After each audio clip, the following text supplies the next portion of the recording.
बिस्मिल्लाहिर्रहमानिर्रहीम, अस्सलाम वालेकुम and a very happy good morning. मैं हूं आपकी होस्ट हिना नियाजी और मेरे साथ है मिस्टर जमील सुखेरा। हिना नियाजी, आपका बहुत शुक्रिया। नाज़रीन, उम्मीद करते हैं आप बिल्कुल खैरियत से होंगे और आज की सुबह का आगाज़ भी आपका बहुत अच्छा हुआ होगा। कल की सुबह का आगाज़ बिल्कुल अच्छा नहीं था, हम ऑफिस नहीं पहुंच सके, इतना पानी था सड़कों पर। और हिना के स्टेटस देखकर तो आपको अंदाजा हो गया होगा कि कल लाहौर डूबा हुआ था literally, and I was on my way to office और ऐसे लग रहा था कि तैर रही थी, मैं पानी फ्लोट करती हुई ऑफिस आ रही हूँ। And you guys won't believe कि मैं घर से 7:30 निकली, क्योंकि यही टाइम होते हैं। और मैं पहुंचते पहुंचते जब तक मैं अपने ऑफिस के करीब पहुंची, हमारे गाड़ी में पानी आ चुका था। बिल्कुल, गाड़ी में भी पानी आ चुका था और शो का टाइम भी खत्म हो चुका था। और बहुत सारी गाड़ियां, जो क्यू, एक लंबी क्यू थी और गाड़ियां जो है वो बंद हो रही थी। गाड़ियों के अंदर पानी जा रहा था, जिसकी वजह से गाड़ियां रास्ते में बंद हो गई और साइड ट्रैफिक ब्लॉक। और कल बहुत ही I would say disastrous situation थी। और अगर कुछ इलाकों की बात की जाए, बल्कि पूरा लाहौर ही डूबा हुआ था। कहा जा रहा है कि लाहौर में बारिश का 30 साला रिकॉर्ड टूटा है बिल्कुल। और तकरीबन बताया जा रहा है कि पूरे साल में लाहौर में 600 से 900 मिलीलीटर बारिश होती है और कल एक दिन में ही तकरीबन 300 मिलीलीटर बारिश हो गई। That is a lot of बारिश। जब ज्यादा बारिश होता है तो ज्यादा पानी आता है और वो इतना ज्यादा आ गया पानी। फिर कल मीम्स बहुत मजे की थी, हमने निगरान स्पोर्ट्स मिनिस्टर को भी देखा पानी में। लेकिन कल मुझे शहबाज शरीफ साहब की बहुत ज्यादा याद आई। रीजन व्हाई, जब भी बारिश आता था, बहुत ज्यादा बारिश आता था, तो वो अपने बड़े लॉन्ग बूट्स पहन के बारिश में आ जाते थे और बहुत जो है ना, मुझे लगता है एफिशिएंटली काम करते थे और जल्दी जल्दी बारिश का पानी गायब हो जाता था। हिना नियाजी, मेरी बात सुनिए। Hina Niazi, please hold on a second please. आपको पता है कि शहबाज शरीफ साहब ने कॉपीराइट स्ट्राइक कर दी है वहाब रियाज को जी, ठीक है। अब आपको भी आने वाली कॉपीराइट स्ट्राइक। आप वजीर खारजा जो इस वक्त बिलावल साहब हैं, आप उनकी मतलब ना करें ना ऐसे। My bad, apologies. लेकिन मैं एक चीज अप्रिशिएट कर रही हूं कि भाई कॉपीराइट स्ट्राइक आ जाए। ओके जनाब, आज के शो की तरफ बढ़ते हैं और कौन सी बड़ी खबरें आपके साथ डिस्कस करेंगे। सबसे पहले उस पर नजर डालते हैं। लाहौर में बारिश का 30 साला रिकॉर्ड टूट गया और लाहौर शहर की इस वक्त ओवरऑल सूरत हाल क्या है उस पर तफसील से बात करेंगे। और बारिश के बाद क्या नुकसान हुआ उस पर भी हम तफसील से बात करेंगे। सी पैक का मंसूबा नया रुख इख्तियार करेगा, एक सवालिया निशान है सी पैक मंसूबे पर, क्योंकि सी पैक से मुतालिक भी कुछ खबरें, कुछ अपडेट्स सामने आ रही हैं। इस पर भी हम तफसील से बात करेंगे। और कोरोना वबा के दौरान मिलने वाली इमदाद कहाँ गई? कहाँ गई? बताएं, कहाँ है वो पैसे? कहाँ है वो? आई थी बहुत ज्यादा आई थी कोरोना, जहाजों में आई थी, इतनी ज्यादा इमदाद आई थी। लेकिन जहाज तो मैंने सुना पाकिस्तान से गए हैं बाहर। अच्छा, पाकिस्तान आए भी थे बहुत। अच्छा, ऐसी भी एक स्टोरी सुनने को मिली थी कि कोरोना वबा के दौरान पाकिस्तान को जो इमदाद मिली तुर्की की तरफ से जी, वो एज इट इज तुर्की के जल्जले के दौरान पाकिस्तान ने इमदाद भेजी और वो वही जो कार्टन्स थे ना वो हमने वापस भेज दिए। देखिए कितना शेमफुल एक्ट है ये। मतलब मुझे क्या कहूँ मैं इस पर। I don't agree with this, लेकिन यस, इंटरनेट पे, सोशल मीडिया की अगर बात करें तो इस तरह की न्यूज़ जो है वो सर्कुलेट करती रहती हैं। और अगली बड़ी खबर ये है कि आइंदा आम इंतखाबात के लिए पोलिंग स्कीम ड्राफ्ट तैयार हो चुका है। इसके अलावा हम बात करेंगे जी डेंगू केसेस में इजाफे का खदशा, क्योंकि बारिशें बहुत ज़्यादा हो रही हैं और बारिशों की वजह से बहुत ज़्यादा पानी हमें मुख्तलिफ इलाकों में नजर आ रहा है, खड़ा हुआ पानी है और उसके बायस जो है वो डेंगू का भी खदशा जाहिर किया जा रहा है। बहुत सारे केसेस डेंगू के डिटेक्ट भी हो रहे हैं। पंजाब की अगर बात की जाए, वहाँ पर भी जमील एक और बड़ा ही डेंजरस किस्म का वायरस, उस पर भी हम आज डिटेल से बात करेंगे, जो कि पानी के थ्रू आपके नर्वस सिस्टम में जाता है and it starts eating your brain. वो भी एक बहुत ही डेंजरस किस्म का वायरस है जिसका खतरा की बात कर रही है। एग्जैक्टली, बिल्कुल। और एक केस कल आई गेस किस हॉस्पिटल में, सर्विसेज हॉस्पिटल में बिल्कुल एक केस भी आया है, डिटेक्ट भी हो चुका है। तो अल्लाह ताला हम सबको अपने हिफ्ज़ व अमान में रखें और जो बारिशें हैं जिनको हम रहमत का नाम देते हैं वो जहमत ना बने। बिल्कुल, आमीन। सबसे पहले तो जनाब तफसीली एक रिपोर्ट देखते हैं कि लाहौर में जो कल बारिश हुई, बारिश की सूरत हाल क्या थी, बारिश के दौरान भी और बारिश के बाद भी, और आने वाले कुछ घंटे किस तरह गुजरेंगे। एक तफसीली रिपोर्ट देखते हैं। पंजाब के बेशतर शहरों में काली घटाएं बरसी। गुजरात में बारिश के बाद सड़कें और गलियां तालाब का मंजर पेश करती रहीं। जीटी रोड पर भी 2 फीट तक पानी खड़ा हो गया। शेखुपुरा में बारिश ने मामूलात जिंदगी को दरहम बरहम कर दिया। बाजार पानी में डूबे रहे, दुकानें खोलने की नौबत न आई। जड़ामाला में निकासी आब का निज़ाम जवाब दे गया। पानी में फंसे शहरी मोटरसाइकिलों गाड़ियों को धक्का लगाते नजर आए। मंडी बहाउद्दीन के बेशतर इलाके पानी में डूब गए, बाजार बंद रहे, लोग घरों में महसूर होकर रह गए। नारोवाल में आबादियां ज़ेर-ए-आब आ गईं, आमद-ओ-रफ्त में मुश्किलात, जबकि पैदल चलना भी मुहाल हो गया। जलालपुर भटिया में तेज हवाओं के साथ बारिश हुई, पहली बूंद पड़ते ही बिजली गायब हो गई।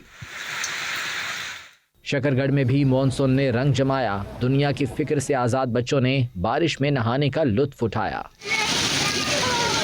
तो जनाब, जहां बच्चों ने इस बारिश को एंजॉय किया, इस बारिश में वो नहाए, लेकिन वहीं लाहौर के अंडरपासेस बंद नजर आए, शाहराहों पर ट्रैफिक की रवानी मुअत्तल रही और दर्जन से जायद इलाकों में 200 मिलीमीटर से जायद बारिश रिकॉर्ड की गई और मैक्सिमम 291 मिलीमीटर बारिश रिकॉर्ड की गई है लाहौर में। रवां साल लाहौर में 256 मिलीमीटर बारिश 26 जून को हुई थी।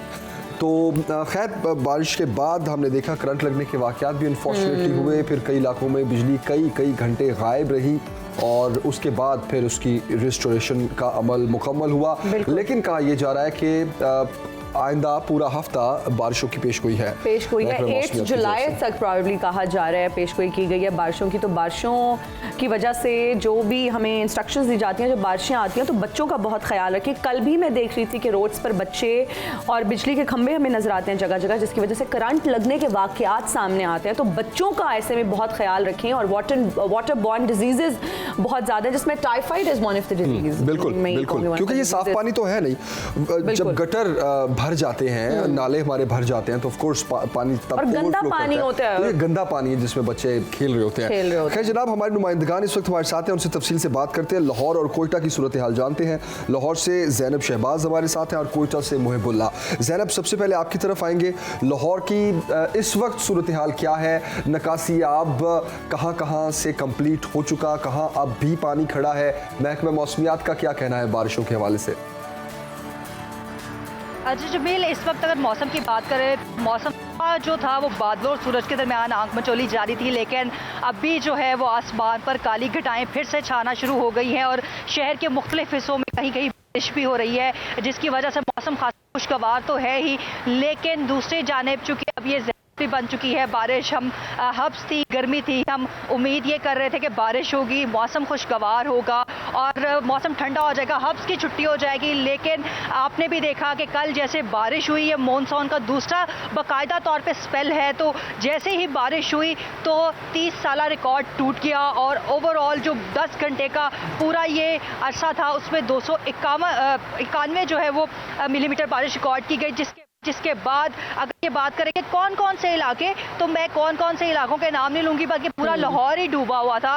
और अपनी पूरा जो लाहौर में अरसा रही हूँ, इसमें पूरे अरसे में मैंने इतना डूबा हुआ लाहौर नहीं देखा। जी ठीक है ज़ैनब, अपने नुमाइंदा मुहिबुल्लाह के पास क्वेटा में चलते हैं। क्वेटा का हाल बताइएगा मुहिबुल्लाह, वहां पर क्या सूरत हाल है?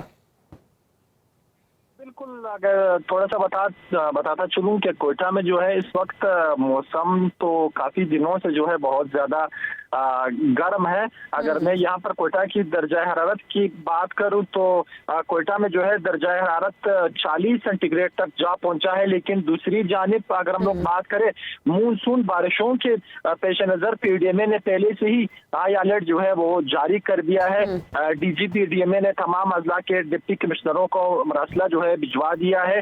महकमा मौसमियात के मुताबिक के बलूचिस्तान के मुख्तलिफ इलाके बारकान, लोरलाई, सिब्बी, नसीराबाद, कलात, जोब, लसबेला, वारान, मूसाखेल में जो है 5 से 8 जुलाई तक गरज चमक के साथ मूसलाधार बारिश की पेशगोई की गई है। और साथ ही में बारिश के बायस जो है पहाड़ी इलाकों में सैलाब भी आ सकता है। तेज हवाओं के बायस बिजली के खंभे और सोलर प्लेट्स मुतासिर हो सकती है।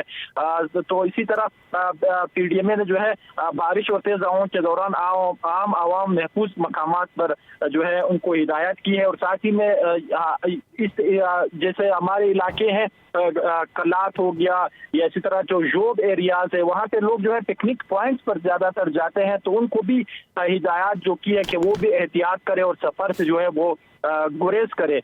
तो तमाम मुतल्लिका इदारे किसी भी सूरत हाल से निपटने के लिए हाई अलर्ट रहे। पीडीएमए ने जो है हाई अलर्ट वो जारी किया है और हिदायत भी की है। ठीक है, ठीक है। अच्छा मुहिबुल्लाह, ये जो बारिश हुई है 30 साल रिकॉर्ड टूट गया है, क्या इतनी बारिश की उम्मीद थी? नहीं, यहाँ पे तो अगर 5 से 8 जुलाई तक जो है बारिश का इम्कान है। अगर मैं आपको थोड़ा सा बताता चलूँ, जो हमारे पंजाब बेल्ट के साथ जो नजदीक एरियाज है तो वहाँ पर बारिश हुई, लेकिन गर्मी का जो जोर है वो टूट गया, जिसके बायस लोग काफी खुश दिखाई दे रहे हैं। क्योंकि बलूचिस्तान, अगर मैं कोयटा की बात करूँ यहाँ पर, तो यहाँ पर लोड शेडिंग का सिलसिला जारी है। 8 से 10 घंटे 12 घंटे बिजली जाती है। तो हमारे जो साइड एरियाज है वहाँ पर तो 15 से 18-20 घंटे तक बिजली होती है। बारिश के बाद जो है बिजली तो यहाँ पर बिल्कुल गायब हो जाती है, जिसके बायस यहाँ पे शहरियों को काफी मुश्किलात है। और साथ ही में जैसे आपने बात की, जो बारिश के बायस तो बिजली गायब है, तो लोग इस गर्मी में जो है उनको काफी मुश्किलात का सामना जो है करना पड़ रहा है। आप हमें कोयटा से अपडेट कर रहे हैं, हमारे साथी रहिए। लाहौर का रुख करते हैं एक बार फिर। ज़ैनब, लाहौर के कुछ इलाकों में अभी भी बारिश हो रही है, बारिश स्टार्ट हो गई है दोबारा से, जरा अपडेट कीजिएगा। बिल्कुल, एक बार फिर लाहौर के मुख्तलिफ इलाकों में बारिश का सिलसिला शुरू हो गया है। काली घटाएं छा गई हैं, क्योंकि आज सारा दिन महकमा मौसमियात ने जो है वो बारिश की पेशगोई कर रखी थी। तो एक बार फिर जो है वो बारिश का सिलसिला जारी है। मुस्लिम टाउन, वहादत रोड, ठोकर न्याज बेग, जोहर टाउन, ये तमाम जो इलाके हैं यहाँ पर बारिश हो रही है। और कहीं अभी नहीं भी हो रही, लेकिन ये आज जो महकमा मौसमियात ने बारिश की पेशगोई कर रखी है, अब ये सिलसिला जारी रहेगा अगला 24 घंटे के दौरान। पहले 8 जुलाई तक ये स्पेल था, अब ये 10 जुलाई तक स्पेल जारी रहेगा। यानी कि ये तमाम जो अगला रवा हफ्ता है, ये बारिशों का सिलसिला भी जारी रहेगा। अच्छा ज़ैनब, ये बताइएगा, गुज़श्ता रोज की बारिश के बाद नकासी आप की क्या सूरत हाल है? क्या अभी भी पानी खड़ा है लाहौर की सड़कों पर?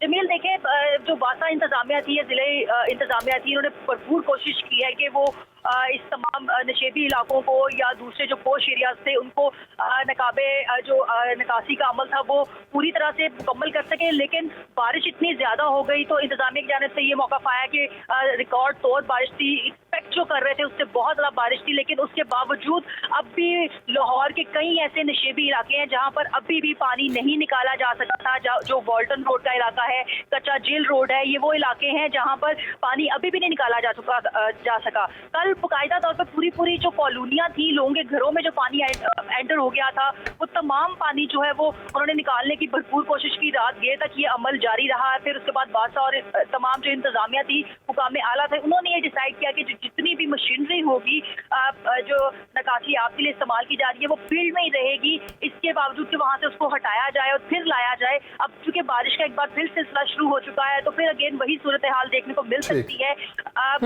जो मौसमियात है, पीडीएमए वाले थे, उन्होंने ऑलरेडी ये प्रेडिक्शन कर दी थी कि इस दफा जो है वो सिचुएशन से ज्यादा बारिशें होंगी, क्योंकि पिछले साल मॉनसून की इतनी बारिशें नहीं हुई थी। इस साल जो हम लोग एक्सपेक्ट कर रहे थे उससे ज्यादा बारिशें हो रही हैं। तो उसके वजह से जो जिले इंतजामिया है वो भरपूर कोशिश कर रही है, लेकिन जो उन्होंने दावे किए थे, जो उन्होंने कहा था, वो मुकम्मल तौर पर उस पर तो वो पूरा उतर नहीं सके। अब पोश एरिया जितने हैं और नशेबी इलाके, ठीक है। बहुत शुक्रिया ज़ैनब शहबाज, बहुत शुक्रिया लाहौर से अपडेट करने के लिए। मुहिबुल्लाह, आपका भी बहुत शुक्रिया। वेदर फोरकास्ट होने के बावजूद हमें वासा का अमला की सड़कों पर नजर नहीं आया, लेकिन अब उम्मीद की जा रही है कि वासा का अमला जो कि इस वक्त लाहौर की सड़कों पर जगह जगह मौजूद है, वो आइंदा कुछ दिनों तक वहीं पर मौजूद रहेगा, क्योंकि बारिशें तो और जमील देखिए, हर साल मानसून की बारिशें होती हैं और लाहौर का कुछ हिस्सा जो है वो पानी में डूब जाता है। लेकिन अगर हम नकासी आप की बात करें तो उसको मुमकिन नहीं बनाया जा सकता, और ये हमारी हुकूमत की नाकामी ही है। मैं कह रहा था कि पानी पानी हो गया लाहौर, कल शर्म से पानी पानी जिनको होना चाहिए था वो नहीं हुए। लेकिन गुड वन नाज़रीन, डालेंगे एक ब्रेक, हाजिर होंगे ब्रेक के बाद। देखते रहिए सुनो पाकिस्तान, सुबह की हर बात। And we are right back after the break. You're watching सुनो पाकिस्तान। वज़ीर आज़म का सी पैक मंसूबे के 10 साल मुकम्मल होने की तकरीब से खिताब। नवाज शरीफ की क़यादत में 5 जुलाई 2013 को बीजिंग में मफाहमती यादाश्त पर दस्तखत हुए। वो पहला MOU था जिसने हकीकत का रूप धारा। इसके अलावा उनका कहना था कि हज़ारों चीनी इंजीनियर्स और वर्कर्स के साथ साथ पाकिस्तानी इंजीनियर्स और वर्कर्स ने दिन रात काम किया।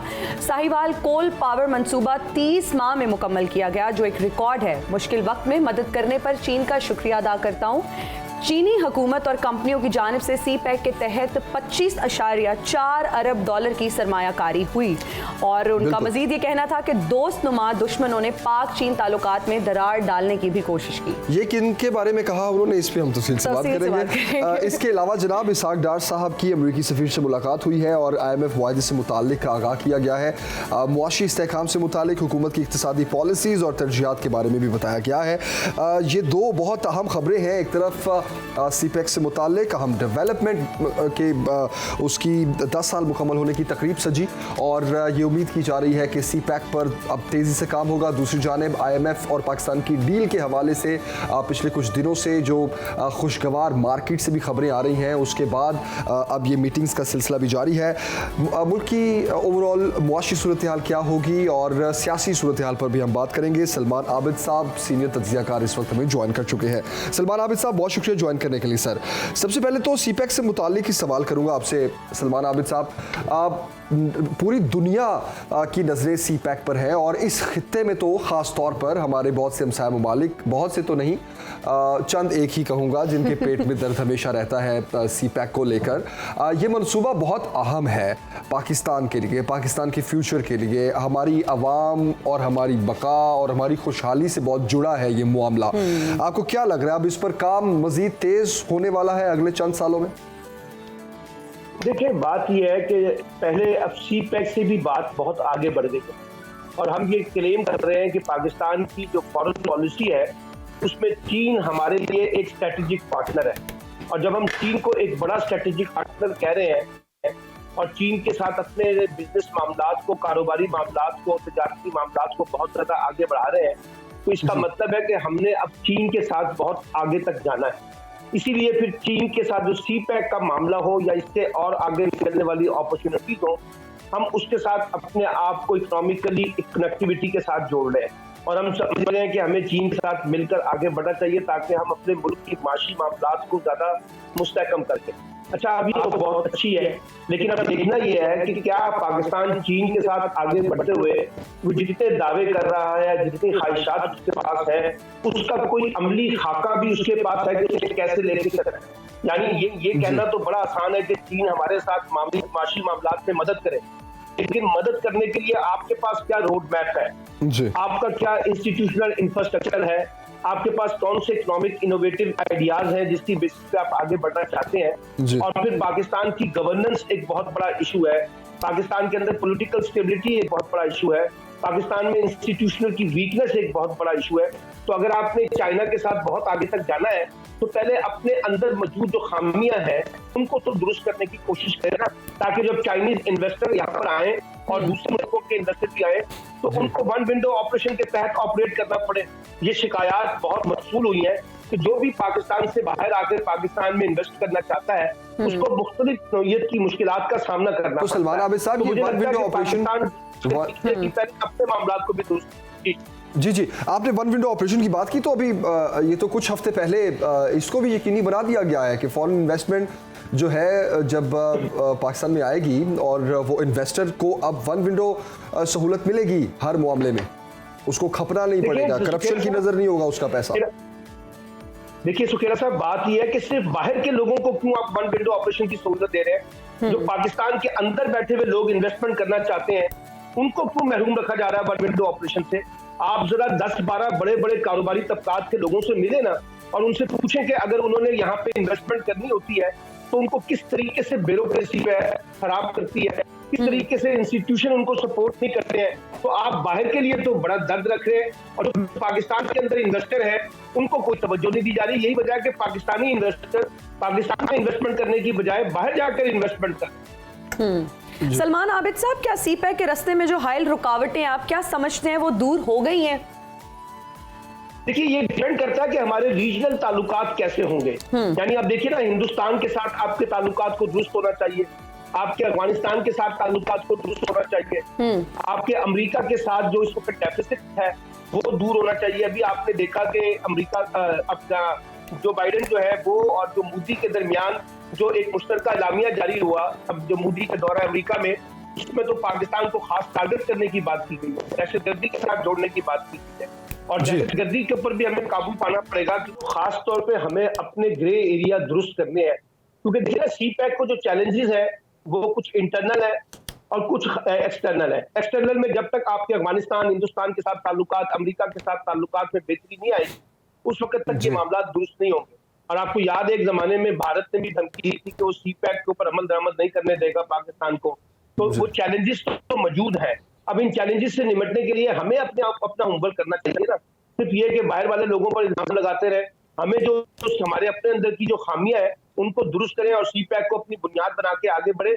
और जैसे मैंने कहा कि आप इंटरनल के बारे में भी सोचें। जो इन्वेस्टर्स हैं वो तो आपसे नाला है और वो मुल्क छोड़ के जा रहे हैं और वो बाहर जाके सरमायाकारी कर रहे हैं। तो ये कोई अच्छा साइन नहीं है कि आप बाहर के लोगों को इन्वेस्टमेंट के लिए बुला रहे हैं और आपके अपने लोग जो है वो इन्वेस्टमेंट करने से इनकार कर रहे हैं। सलमान आबिद साहब, जिस तरह आपने बिल्कुल सही कहा कि सी पैक पर जिस तेज़ी से काम होना चाहिए था, कुछ खित्ते की सूरत हाल भी, फिर हमारे कुछ अंदरूनी इख्तलाफात भी जो हैं वो वजह बने इस प्रोजेक्ट के लेट होने की। लेकिन वज़ीर इत्तलात मरियम औरंगज़ेब साहिबा ने भी प्रेस कॉन्फ्रेंस की और उन्होंने कहा कि इदारों में बैठी काली भेड़ों को इबरत का निशान बनाना होगा। सी पैक पाकिस्तान और चीन का खित्ते के लिए एक तोहफा है। तो उन्होंने जहां नवाज शरीफ साहब की नाअहली की बात की, वहीं कुछ साजिशी किरदारों के हवाले से कहा जनाब उन्होंने नाअहल और चोरों को मुसल्लत कर दिया मुल्क पर। अब उनकी इस प्रेस कॉन्फ्रेंस पर अब आप क्या कहेंगे? किस तरफ इशारा था उनका और क्या अब मुल्क सही डगर पर है? उनके सामने तो वाहिद दुश्मन इस वक्त पाकिस्तान का पीटीआई के सरबराह है और उनकी हर नाकामी, पाकिस्तान की हर फेलियर, हर चैलेंज की जिम्मेदार जो है वो पीटीआई के सरबराह है। उनका तो दर्द मुझे समझ आता है कि यकीनी तौर पे वो अपने मुखालिफ को किस तरीके से स्पेस देंगे। लेकिन सवाल ये है कि ये जब हुकूमत में होते हैं, देखिए ना, पाकिस्तान मुस्लिम लीग नून जो है कई अदवार के अंदर हुकूमत में आई है और अभी भी 1.25 साल से ज्यादा अरसा हो गया हुकूमत में बैठी हुई है और कहती है कि हमारे पास सेम पेज भी है। तो क्यों नहीं ये इंस्टीट्यूशनल रिफॉर्म्स करते? क्यों नहीं ये जो काली भेड़ जिनकी बात कर रहे हैं उनको बाहर निकालते? यहाँ तो मसला ये है, मुकाबला ये है कि जरदारी साहब कहते हैं कि मेरा बंदा पीसीबी का चेयरमैन होगा, वो कहते थे कि हमारा बंदा पीसीबी जी लग गया जी, जरदारी साहब का बंदा लग गया सर। नहीं सर, लग तो गया है, लेकिन इसका मतलब है हमें अपना अपना बंदा लगाना है। हमने मेरिट को थोड़ी देखना है, हमने कोई इंस्टीट्यूशन को तो नहीं देखना, हमने पीसीबी को तो नहीं देखना। अभी भी आप देखिए कि हमारे बहुत से इंस्टीट्यूशन के जो सरबराह लग रहे हैं वो सारे मेरिट की बजाय जो है जाती पसंद की बुनियाद पर लग रहे हैं। तो जब आप इस तरह की अपॉइंटमेंट करेंगे और फिर ये कहेंगे कि हमने काली भेड़ें साफ करनी है, काली भेड़ें तो आपके अपने अंदर है, आपके अपने फैसलों से जुड़ी हुई है, क्योंकि आप आइन और कानून से हट के अकरबा परवरी की बुनियाद के ऊपर जब मामला तय करेंगे तो फिर पाकिस्तान कैसे आगे बढ़ेगा? सलमान आबिद साहब, सी पैक अथॉरिटी की क्या कहानी थी सर?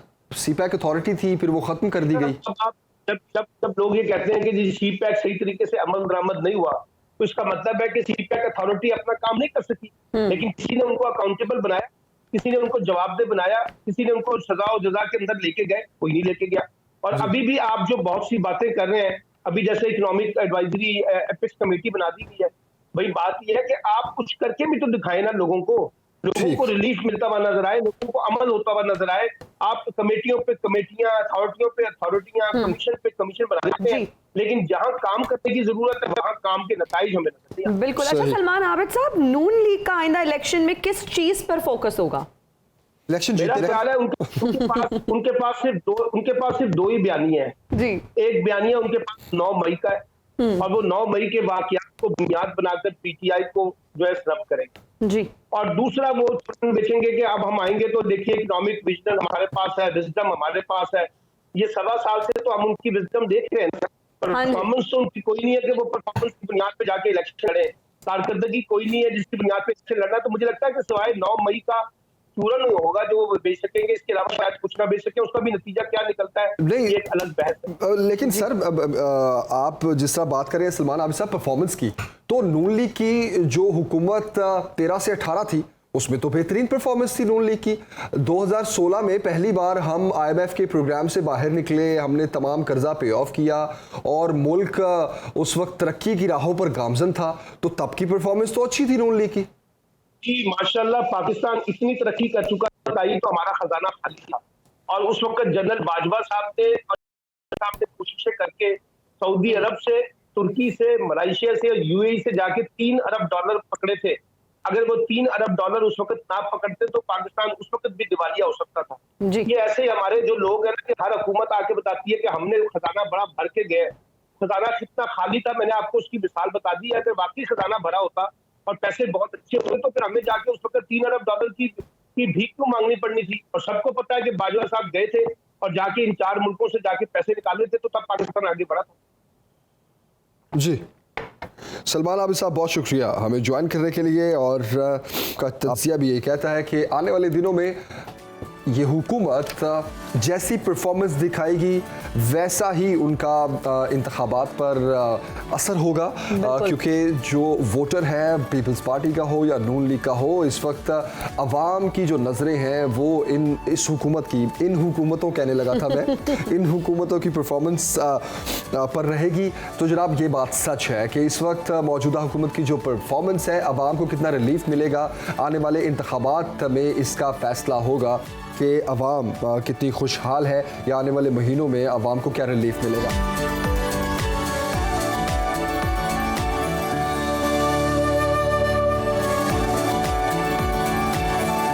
एक बार फिर खुशामदीद जनाब। और पाकिस्तान में आइंदा आम इंतखाबात की तैयारियों के हवाले से हम तफसील से बात करेंगे। इलेक्शन कमीशन ने पोलिंग स्कीम ड्राफ्ट तैयार कर लिया है और इसके अलावा आम इंतखाबात के लिए मुल्क भर में 1 लाख पोलिंग स्टेशंस बनाए जाएंगे।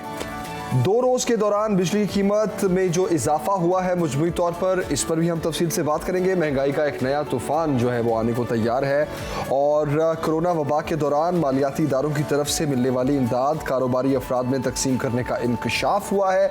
इतनी बड़ी बड़ी खबरें आ रही हैं जनाब, और इन इंकशाफात में हकीकत कितनी है, तफसील से बात करते हैं। सीनियर तज्जियाकार सईद काजी साहब और अतर काज़मी साहब इस वक्त हमें ज्वाइन कर चुके हैं। आप दोनों का बहुत शुक्रिया ज्वाइन करने के लिए एंड गुड मॉर्निंग। सबसे पहले तो सईद काजी साहब, आम इंतखाबात की जो तैयारियां हैं उस हवाले से मैं आपका कमेंट चाहूँगा। ड्राफ्ट पोलिंग स्कीम जो है वो भी तैयार कर ली गई है, क्या आम इंतखाबात आइंदा कुछ महीनों में होने जा रहे हैं? देखिए, एक तब्दीली बड़ी वाज़ेह हुई है इन दिनों में वाज़ेह हुई है तब्दीली। वो हकीकत तो पहले मौजूद थी जी। ये आइन वगैरह जो है बड़ी अच्छी चीज होती है और ये अब बड़ा फ्लेक्सिबल हो गया है। अब यहाँ मकसद आम इंतखाबात करना नहीं होता और कभी रहा भी नहीं है, मगर अब जरा ज्यादा नेकेडली सामने आ गया है। वो है विद इन इन्वर्टेड कामाज मुस्बत नताइज। अच्छा। तो जब भी मुस्बत नताइज निकलने की हमें उम्मीद होगी, हम इंतखाब भी करवा लेंगे और आइन पर अमल भी कर लेंगे। मगर जैसे मैंने अर्ज किया कि आइन अब बड़ा फ्लेक्सिबल है and it is at the disposal of the ruling elite, और वो उनकी स्वीट विल पे है कि जब वो चाहे अमल कर लें, जब वो चाहे ना करें। और इन द एब्सेंस ऑफ यानी किसी किस्म की क्योंकि सियासी तहरीक जहाँ नहीं है, ट्रेड यूनियन यहाँ मौजूद नहीं है, पॉलिटिकल पार्टी सब की सब कंप्रोमाइज्ड हैं, भले अपोजिशन में हो भले पावर में हो। तो इसलिए कोई ये ऐसा नहीं है। वो देखेंगे, अगर उन्हें सूट किया तो इलेक्शन भी हो जाएंगे, और अगर मुल्क के वसी व अरीज मफाद में ना हुआ तो लेट भी हो सकते हैं। कोई ऐसी बात नहीं है। ये जो अजीम शख्सियात अता तारड़ साहब या अताज अपना क्या नाम है चौधरी साहब, वो क्या नाम है दलाल, तो ये मतलब हमें इतला वक्तन देते रहते हैं कि कब ये मुल्क के वसीतर मफाद में होगा। जब मफाद में, और वसीतर मफाद जो है वो किसका है वो आपको भी पता है और हमें भी पता है। लिहाजा मेरे ख्याल में इसमें हमें अपने दिल पे बोझ नहीं डालना चाहिए। जब मुस्बत नताइज का मौका बन जाएगा तो हम करवा लेंगे। तो सर वसीतर मफाद वाली बात तो सही है ना सईद काजी साहब? देखिए, वसीतर मफाद में अवाम का सोचा, ये तमाम इस वक्त जो जमातें हैं, PDM की बात कर रहा हूँ, उन्होंने हुकूमत बनाई और मुल्क को अब इस वक्त तरक्की की राहों पर गामजन करने के लिए सरतोड़ कोशिशें जारी हैं, तो इसमें तो कोई शक नहीं है। देखें, बात सुने, मैं आपको एक खबर देता हूँ कि कल फाइनेंशियल टाइम्स की खबर है जी। कल फाइनेंशियल टाइम ने हमें बताया है कि जो दुनिया की सबसे महंगी कमोडिटी है और मोस्ट सॉट आफ्टर जो एक प्रोडक्ट है वो माइक्रोचिप है जी। और 2024 में इंडिया जो है वो उसको मार्केट कर रहा है और वो चंद एक बड़े इंडस्ट्रियल जायंट्स में बन जाएगा जी। अपनी हालत देखें, यहाँ पे ढोल बजा रहे हैं कि 3.5, जिसे लाइफ सेवर कहते हैं। ये लाइफ सेवर मिला हमें 3-3.25 बिलियन का। और कल डॉक्टर फरूक सलीम मेरे शो में थे, उन्होंने बताया कि टल गया है अभी आपके पास टाइम हो तो मैं बताऊंगा कि ये जो हम डिफॉल्ट करते हैं इसका मतलब क्या होता है। तो कल डॉन में इसकी तफसील भी आ चुकी है। तो ये है कि देख लेना आप किधर जा रहे हैं, आपके एम्स क्या है, इस मुल्क की रूलिंग एलीट क्या। अच्छा चले हम बड़ा एट्रोसिटीज, मोदी ने बहुत ही जलालत की, बड़ा गंद भी डाला यार, कोई फ्लैट नहीं निकला उसका लंदन में, माइक्रोचिप रोल आउट कर दी, $160 बिलियन की टेक्नोलॉजी जो है वो आईटी को एक्सपोर्ट करता है। अपनी हालत देखे, अपनी औकात देखे और किन कामों में लगे हुए हैं आप। अभी कल जो डॉन ने ये रिपोर्ट किया है, हम टल गया, खुदा का शुक्र और टला रहे। ये जो डिफॉल्ट है 131 मुल्कों ने 1900 से लेके आज तक डिफॉल्ट किया है, उसके क्या उसके निकले हैं। 30% पॉवर्टी बढ़ती है, तकरीबन 13% चाइल्ड मोर्टेलिटी बढ़ जाती है, जो बच्चे बच भी रहते हैं उन बच्चों की जो है कॉग्निशन खत्म हो जाती है, उनकी स्टेंटेड ग्रोथ होती है, उसके बाद 10 साल लग जाते हैं रिकवर होने में। आपकी जो एक्सेस टू हेल्थ एनर्जी और वो खत्म हो जाए। इस पर कोई बात हो रही है? ठीक सही। I personally think even election has become relevant in the जी बिल्कुल सही कह रहे हैं आप ये इश्यूज हैं और ये ऐसे इश्यूज हैं जो फौरी तौर पर हल तलब हैं और कई सालों से इन इश्यूज पर काम नहीं हो रहा। आपने बिल्कुल दुरुस्त फरमाया। Athar Kazmi sahab, what's your take on इंतखाबात सर? आने वाले कितने महीनों में आपको इंतखाबात नजर आ रहे हैं? इलेक्शन कमीशन को देखा जाए तो इलेक्शन कमीशन से जो खबरें आ रही हैं वो तो यही प्रिडिक्ट कर रही हैं कि शायद आइंदा कुछ माह में इसी साल आम इंतखाबात हो सकते हैं। देखिए, इंतखाबात सिर्फ ये है नहीं है कि उस दिन एक कोई वो मेला लगेगा और लोग जाएंगे और वो वोट वगैरह डालेंगे। इंतखाबात का एक पूरा माहौल होता है। इंतखाबात वो होते हैं जमहूरियत में जिसमें हर कोई इंतखाबी अमल के अंदर ऐसा तरीके से हिस्सा ले सके। इस वक्त जो सूरत हाल है उसमें आपने देखा कि 2 सूबों के अंदर तो इंतखाबात नहीं हुए। तो जो पहले भी काजी साहब फरमा रहे थे, आइन तो अब इतना फ्लेक्सिबल है कि एक तरफ जो आपके मुल्क की सबसे बड़ी अदालत है वो ये कहती है कि आपने 14 मई को इंतखाबात करवाने हैं, लेकिन वो कहते हैं जी पार्लियामेंट इजाजत नहीं दे रही। पार्लियामेंट जो है इतनी मुकद्दस है कि वो उसने कलेक्टिवली ये फैसला कर लिया कि हमने 2 सूबों के अंदर इंतखाबात नहीं करवाने। लेकिन उसी आइन के तहत उसी जो है मुल्क के अंदर एक ऐसी भी इकाई है कि जिसकी पार्लियामेंट को पुलिस जाके सील कर देती है और स्पीकर बाहर खड़ा होता है। ये मैं गिलगित बल्तिस्तान की बात कर रहा हूँ। तो इससे आप अंदाजा लगा लें कि हमारा आइन जो है उसमें इतनी ज्यादा फ्लेक्सिबिलिटी है कि जो इनकी मर्जी होगी ये उसके मुताबिक करेंगे। अब ये बहस की क्या चीज क्या होती है, देखें आज जो हम ये बहस कर रहे हैं कि क्या इंतखाबात वक्त पे होंगे या नहीं होंगे, यही तो अलमिया है। क्या हम लोग सोमालिया हैं या अफगानिस्तान है या हमारे पास कोई कॉन्स्टिट्यूशन नहीं है? ये प्रिंसिपल तो 50 साल पहले हमारे बुजुर्गों ने सेटल कर दिया था कि क्या होगा, क्या इंतखाब कब होंगे, किस वक्त होंगे, ये चीजें तो सेटल्ड हैं। लेकिन आज जो हम ये बहस कर रहे हैं यही शो करता है कि हम चीजों को किस नहज पे लेके आ गए। काज़मी साहब, आपने आइन की फ्लेक्सिबिलिटी की बात की और आपने कहा कि जिस तरह 2 सूबों में इंतखाबात नहीं हुए, तो अब तो अगस्त में कौमी असम्बली की ही मुद्दत पूरी होने जा रही है ना, तो क्या आपको लगता है कि आप इसको भी खींच सकते हैं? ये नहीं, देखिए कौमी असेंबली की मुद्दत के हवाले से हुकूमत ये फरमा रही है कि अगर हमने एक दिन भी पहले असेंबली तोड़ दी तो फिर 60 नहीं 90 रोज के अंदर इंतखाबात होंगे।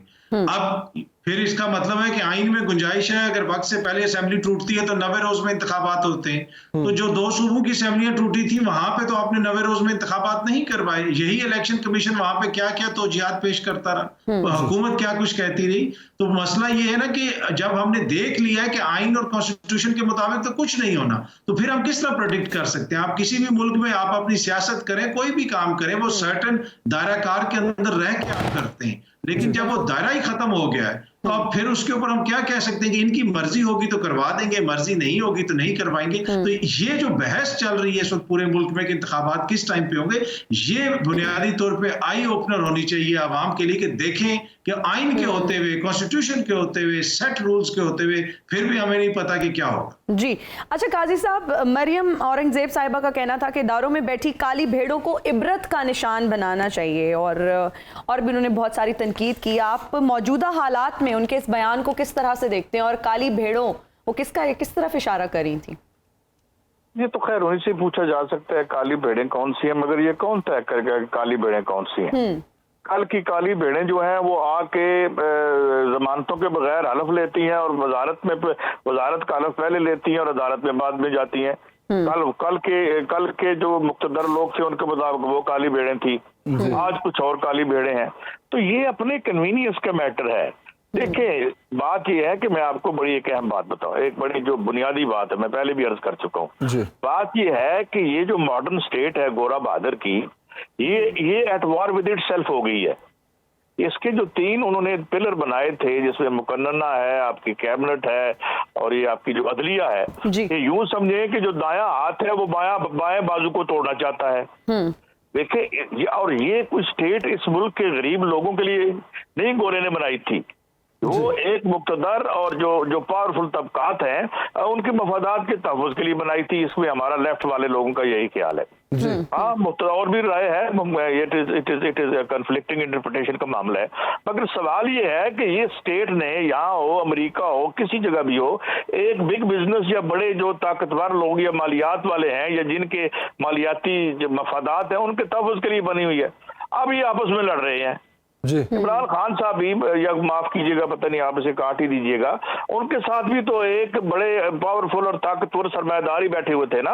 हाँ जी। तो बात ये है, चले अब वो उनकी जो भी शक्ल है, तो सवाल ये है कि जो लम्हा फिक्रिया है, इनको ये समझ नहीं आती। खाकान अब्बासी साहब ने कल एक बात की प्रोग्राम में बैठ के, ये जो रातों रात आपने ऑर्डिनेंस बनाया है, ये 14 दिन से 30 दिन किया है, ये कल हमारे खिलाफ इस्तेमाल होगा। और वो मुस्लिम लीग नून से ताल्लुक रखते हैं और मियां नवाज शरीफ और फैमिली के बाद वाहिद आदमी है जितने अपेक्स ओहदे पे मुस्लिम लीग नून ने अलाउ किया उनको जाने के लिए। तो बात ये है कि ये जो कर रहे हैं छोड़ दें, अवाम पॉइंट ऑफ रेफरेंस ही नहीं है। वोट किसकी है किसकी नहीं है वो अलग बात है, मगर सवाल ये है कि ये लोग जो हैं खुद जो हैं वो यार खुद लड़ी जा रहे हैं आपस में। मुझे बताएं ना, ये जितना मैं ज्यादा किस हद तक बोलूं। सही साहब, ये कौन लड़वा रहा है इनको? क्यों कौन लड़वा रहा है? खुद लड़ रहे हैं, ये खुद लड़ रहे हैं। उसकी वजह क्या है, मैं आपको 2-3 बातें बताता हूँ। एक बुजुर्ग गुजरे हैं, उनका नाम लेना शायद मुनासिब न हो, बड़े अजीम आदमी थे। उन्होंने एक बात की थी कि जब ये ग्लोबलाइज सरमाया होगा तो 3 काम हो जाएंगे। एक तो ये कि दौलत का एक को हमाला खड़ा हो जाएगा जिसपे ये लोग चंद एक लोग बैठे होंगे, गुर्बत और जिल्लत की कोई अथा नहीं होगी और रियासत मतरूक हो जाएगी। ये कार्ल मार्क्स ने कहा था, हाई गेट सिमेट्री में हुआ सूदे खाक है कि स्टेट मतरूक हो जाएगी। अब ये जो बड़े को हमाला, दौलत के को हमाला पे लोग बैठे हुए हैं, वो तो कई निजी महफिलों में बड़े बड़े इदारों के बारे में कहते हैं यार इनकी कितनी तनख्वाह होगी। तो ये है वो काली भेड़ें इदारों में नहीं है, काली भेड़ें वो हैं जो अपने दौलत और सरमाए की बल पर इदारों को खेल बना के जिन्होंने रखा हुआ है। सर कार्ल मार्क्स ने एक बात और भी कही थी, सर कार्ल मार्क्स ने एक बात और भी कही थी जिसके बाद एक बहुत बड़ी रेवोल्यूशन आई थी और जर्मनी अपने पैरों पर खड़ा हुआ और आज तरक्की याफ्ता ममालिक में नंबर 1 पे है। मेरा ख्याल है हमें वो मॉडल भी अपनाने की जरूरत है।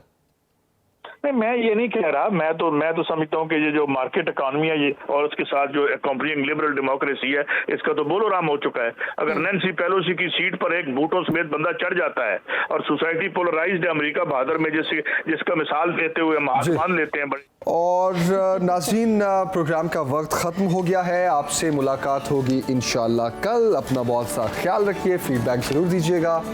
मुझे और हिना को दीजिए इजाजत। मैं तो एक शॉक में हूँ। मैं खुद हमें इतना प्लान की थी, चीजें प्लान की थी, वो सारी ऐसी होता है। अपना ख्याल रखिएगा। सी यू गाइस टुमारो। बारिश हो रही है, यस प्लीज बारिश एंजॉय करें और अपना ख्याल रखें। Bye bye.